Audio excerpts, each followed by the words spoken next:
마음의 꽃. 옛날 옛적 어느 나라에 어질고 착하신 나라님이 한 분 계셨습니다. 그 나라님이 다스리시고 계신 나라는 그리 넓지는 아니한 조그마한 나라였으나 경치든지 무엇이든지 그린 그림같이 아름답고 깨끗한 좋은 나라였습니다. 그리고 토지가 몹시 기름져서 곡식이 잘 되는 고로 일반 백성들은 늘 좋은 옷을 입고 늘 좋은 음식을 먹고 놀면서 일이라고는 1년에 봄과 가을 2번밖에는 하지 않았습니다. 그러면서도 모다들 부자 살림을 할 뿐이요 구차하게 지내는 사람은 별로 없었습니다. 그래서 그 백성들은 참말로 우리 나라님이 덕이 많으셔서 하나님께서 특별히 우리나라를 보호해 주신다. 우리는 유특하게 하나님의 총애를 받는 백성이라 생각하여서 결코 다른 곳 일은 알려고도 아니하고 알아야 소용도 없이 평화롭게 그 나라 안에서만 태평세월을 보내고 있습니다. 그렇게 백성들이 살림이 부자롭고 구찬 꼴이 없이 평화롭게 지내는 것이 나라님 마음에는 대단히 기꺼우신 일이었습니다. 그러나 그 대신 다른 좋은 일이나 지식이 적고 다만 돈 많은 것을 제일로 알고 돈 많으면 귀하고 좋은 줄 아는 것이 나라님께서 늘 심려하시며 늘 걱정하시는 일이었습니다. 쌀쌀하고 추웁던 겨울이 지나가고 따뜻한 봄이 이 조그만 평화로운 나라에도 왔습니다. 새파란 바다의 위를 봄철이 건너와서 언덕과 수풀에 말쭉말쭉한 새파란 풀이 의론 한득히 일시의 나뭇가지에 솟아서 따뜻한 햇님을 향하고 움쭉움쭉 자라기 시작하였습니다. 새봄을 맞이한 조그마한 새들은 기쁨을 이기지 못하여 마음껏 뛰어서 보랏빛 아지랭이 낀 속으로 왼종일 날러당겼습니다. 풀과 꽃은 피어서 우거지고 백성들은 기뻐 날뛰었습니다. 그리고 며칠 안이 남은 4월 초 닷새 날을 기다리고 있었습니다. 4월 초 닷새 날은 이 나라에서 1년 중에 제일 즐겁고 제일 번화하게 노는 이 나라 경절이었습니다. 해마다 이날이면 일을 쉬이고 좋은 떡과 술을 많이 차리고 집집에 꽃문을 세우고 꽃등을 달고 어른이나 아이나 남자나 여자나 누구나 다 같이 노래하고 춤추고 하는 가장 즐겁게 노는 날이었습니다. 이번 해에도 이 나라 백성마다 집집이 며칠 전부터 음식과 의복과 모든 놀거리를 장만해 놓고 어서 그 4월 초대셋 날이 오기를 고대고대하고 있었습니다. 꽃 피고 새 울고 따뜻한 봄날이 평화로운 속에 며칠인지 저물었습니다. 웬 백성이 고대하던 경절날이 되었습니다. 눈이 부시게 찬란한 새 옷을 입고 이른 아침부터 취한 얼굴로 집에서들 나와왔습니다. 그런데 새벽부터 집 속에서 차려두었던 음식을 먹고 길에들 나서 보니까 길거리마다 새로 만든 게시판이 걸려 있었습니다. 이것은 전에 없던 일이었으므로 모다들 주의하여 읽어보니까 이 나라 총리 대신이 붙인 것인데 그 게시에는 이렇게 씌어 있었습니다. 오늘은 우리에게 가장 즐거운 날이고 가장 기념할 날입니다. 특별히 이날 아침에는 우리 어지신 나라님께서 하늘님께 받으신 마음의 꽃이란 꽃씨를 일반 국민에게 분배하시기로 되었습니다. 이 꽃씨는 이 세상 보통 꽃과는 달라서 마음이 착하고 깨끗한 사람이 기르면 기를수록 좋은 꽃이 피우고, 마음이 나쁘고 정직하지 않은 사람이 기르면 기를수록 나쁜 꽃이 피는 것입니다. 그런데 이 꽃이 오늘 심으면 꼭 1년 지난 후 내년 4월 초 닷새 날 피어납니다. 내년 꽃 피는 그날은 나라님께서 친히 다니시며 검사해 보셔서 가장 아름다운 꽃을 피우게 한 사람에게는 상금 10만 원을 주시기로 되었으니, 일반 국민들은 누구든지 이 귀중한 꽃을 잘 길러서 남보다 제일 곱고 아름다운 꽃이 피도록 하시오. 꽃씨는 오늘 아침에 분배할 것이니 심으기는 오늘 밤에 일대히 심으시오. 백성들은 이 계시를 보고 더 기뻐서 이날을 즐겁게 놀았습니다. 그리고 그 소문으로 웬 나라 구석구석이 떠들썩하였습니다. 복 많고 평화로운 이 나라의 시가 바깥 한적한 마을에 다만 홀로 가난한 가련한 소년이 한 사람 있었습니다. 겨우 13살밖에 되지 아니한 소년 마린드는 병환 중에 계신 어머님 한 분을 매시고 애달고 쓸쓸한 살림을 이 마을에서 하고 있었습니다. 세상은 다 따뜻하고 남들은 모두 부자로운 살림을 하는데, 불쌍한 마린그만은 병드신 어머님을 다 쓰러져가는 낡은 집에 모셔놓고 조석거리를 구하기에 어린 몸이 견딜 수 없이 고달팠습니다. 어린 마린그가 제일 좋아하는 보문 왁건만은 병중에 신음하시는 어머님을 생각하면 한시 잠시를 쉴 새도 없이 마린그는 부지런히 일을 하였습니다. 바로 4월 5일 경절날이었습니다. 남들은 모두 일을 쉬고 아침부터 뛰고 놀지만은 마린그는 다만 홀로 산중에서 나무를 모으기에 바빴습니다. 저녁 때가 되었습니다. 사사로운 봄날이 어서 산으로 기어들고 즐거운 날도 저물기를 시작하였습니다. 나무 지고 돌아오는 마린그가 꽃 피어 우거진 잔디밭을 지나다가 오날 왼종일 기쁘게 놀고 돌아가는 사람들을 보고, 아이고, 이렇게 기쁜 날 어머님께서는 밖에 나와 보시지도 못하고 앓고만 누우셨으니 오늘은 이 어여쁜 꽃이나마 꺾어다 어머님 머리맡에 놓아서 즐겁게 해드려야겠다. 거기 앉아 꽃을 꺾어 모으고 있었습니다. 마침 그때 높은 벼슬 다니는 훌륭한 어른 여러분이 오셔서 꽃씨를 주시면서 내년 이날까지에 잘 길르라고 자세하게 설명까지 해주고 서울길로 돌아갔습니다. 마린그는 집에 돌아가서 어머님 머리맡에 꽃을 놓아드리고 서울 벼슬 다니는 어른에게 받은 꽃씨와 그의 얘기를 모두 어머니에게 여쭈었습니다. 오냐, 어서 심거라.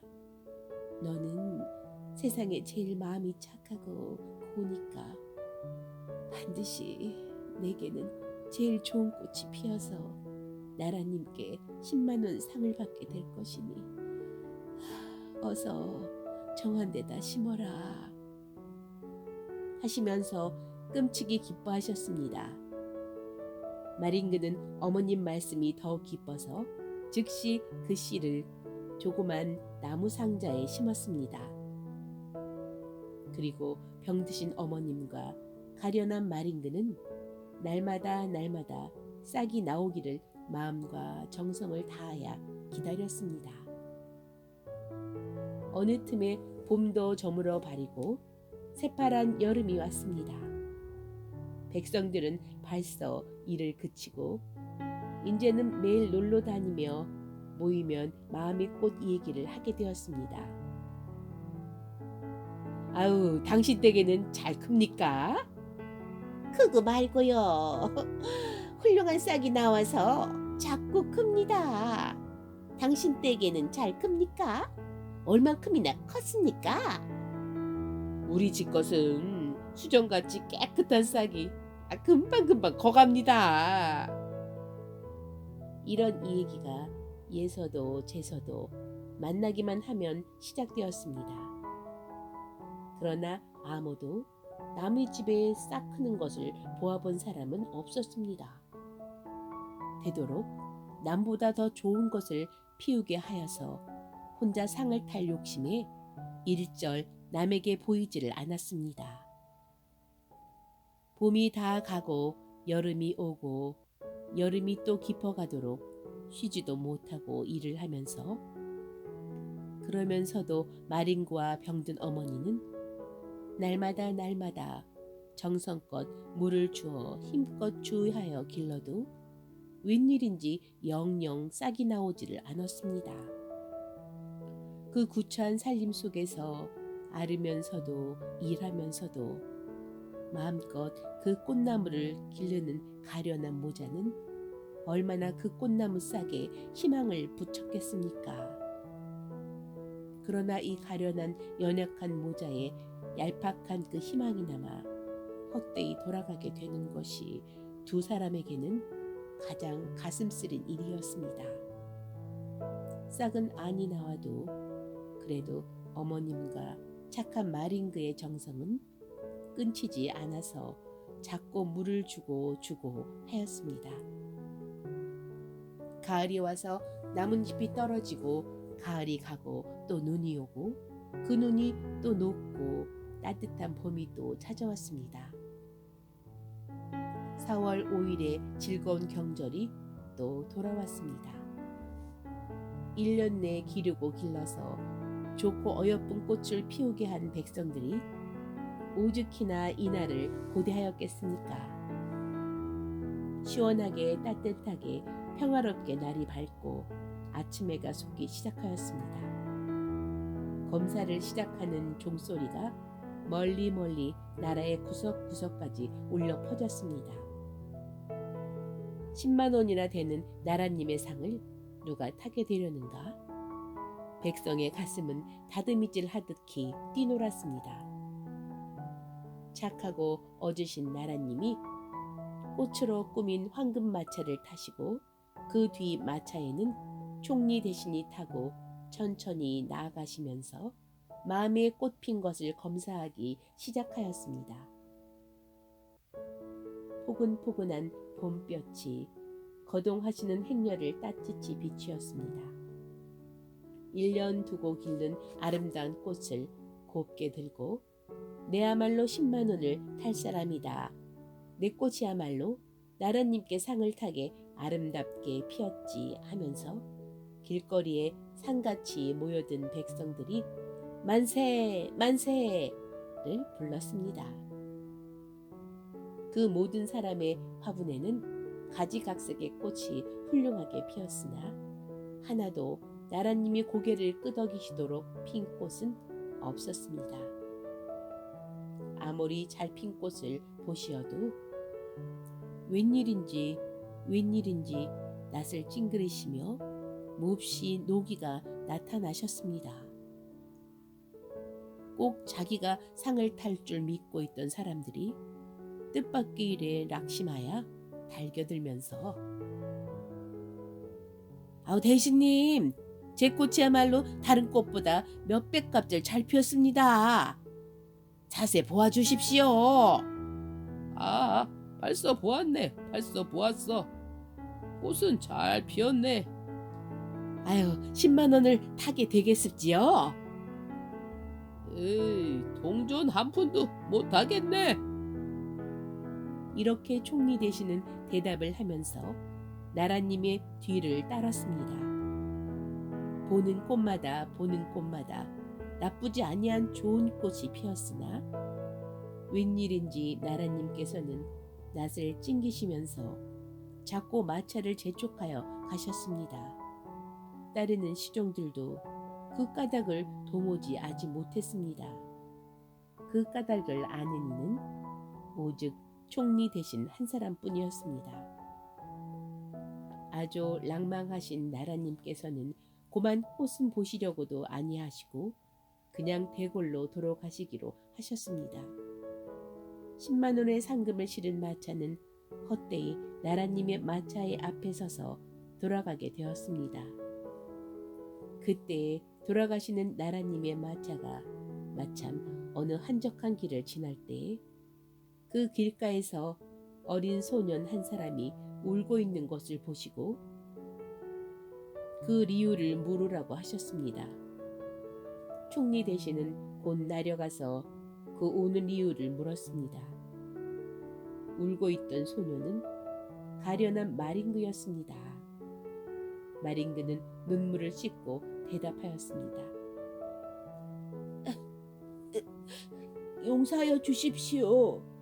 다른 사람들은 모두 마음이 착해서 좋은 꽃을 피워가지고 나라님께 검사를 받는데 저는 마음이 다른 이만큼 착하지 못한가 봐요. 암만 정성껏 길러도 이렇게 싹도 아니 나왔습니다. 어머니와 제가 그렇게 정성을 들였건만은 아마도 제 마음이 몹시 나빠서 싹도 나오지 않고 썩었나 봅니다. 용서해 주십시오. 하고 엎드렸습니다. 마링그는 나라님께 대단한 벌을 받으려니 하고 자리하고 있었습니다.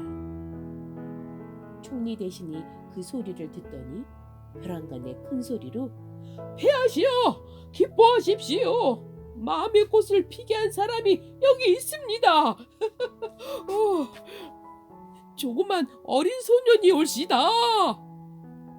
그 소리를 들으시고 얼른 마차에서 내려오셔서 반갑게 한 손으로 마링그의 손을 잡으시고 한 손으로 마링그의 머리를 어루만지면서 귀여운 소년이여, 이름이 무엇인가? 하고 물으셨습니다. 마링그 올시다. 오, 마링그. 아, 나의 실망을 네가 없애주었다. 자, 그 마차에 있는 10만 원을 주어라. 하고 명령하셨습니다. 앞에 마차에 실었던 10만 원 든 함을 마링그의 앞에 가져왔습니다. 마링그는 어찐 영문을 몰라서 참 황망조하야 손을 비비면서 아니옵시다. 마음의 꽃이 피지를 못했습니다. 다른 이에게는 잘 피었는데 제 것은 싹도 아니 났습니다. 용서하여 주십시오. 아니다. 네가 상을 탈 사람이다. 어서 이 상금을 받아라. 아니옵시다. 꽃은커녕 싹도 아니 나왔습니다. 아니다. 싹도 나오지 아니한 것이 정말이다. 내가 백성에게 분배한 마음의 꽃씨는 결코 정말 꽃씨가 아니라 새로 만든 것이었단다. 그런데 다른 백성들은 돈만 알기 때문에 10만 원을 타고 싶은 욕심에 다른 꽃을 구해다 꽂은 것이란다. 그 새로 만든 씨를 암만 물을 뿌린들 싹이 나올 리가 있느냐? 꽃이 피지 아니한 것을 그대로 내어놓은 너의 그 깨끗한 착한 마음에 지금 훌륭한 꽃이 피인 것이다. 너의 그 고운 마음 속에는 세상에 제일 가는 고운 꽃이 피어 있는 것이다. 아, 귀여운 말인 거야. 정직한 소녀나. 아무쪼록 이 앞으로는 점점 더 깨끗한 사람이 되도록 하여라. 그렇게 되기 위하여 네 가슴 속에 지금 피어난 꽃을 아무쪼록 잘 기르도록 하여라. 자, 그리고 이 상금을 받아라. 어서, 어서. 마링그는 저를 공손히 하고 그 함을 집에 어머님 앞에 갖다 놓아 달라 하였습니다. 나라님도 그 집에까지 가셔서 많은 춘찬과 많은 위로를 주었습니다. 병든 어머님은 나라님이 오신 것을 보고 앓는 것도 잊어버리고 황망히 일어나서 나라님께 배웠습니다. 나라님께서는 여러 가지로 모자의 신세를 들으시고 더욱 마링그의 효성에 감동하셔 무한히 기뻐하시면서 이날은 돌아가셨습니다. 그러는 서슬에 마링그의 어머님은 웬일인지 그때 일어나셔는 다시 누우지 않아도 아프시지 않게 병이 나으셨습니다.